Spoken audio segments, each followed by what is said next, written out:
So guys, for the first step, you want to head over to search and type in view network connections. Click on it.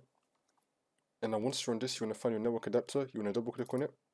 And then you want to click on properties. And now you want to scroll down. And then you want to untick Internet Protocol version 6. Untick Internet Protocol version 6. And then click on OK. And now for the next step, you want to head over to search and type in CMD. Then you want to run it as administrator. And then click on yes.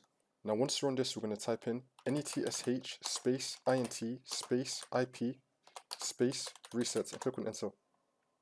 And now we're going to type in ipconfig space / flush DNS, click on enter. And now we're going to type in netsh space interface space show space interface and click on enter again.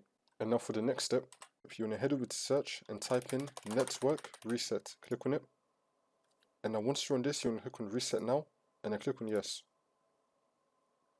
And now it's going to automatically restart your computer. So you want to wait for this to load, and then your computer is going to restart automatically, and then the problem should be fixed.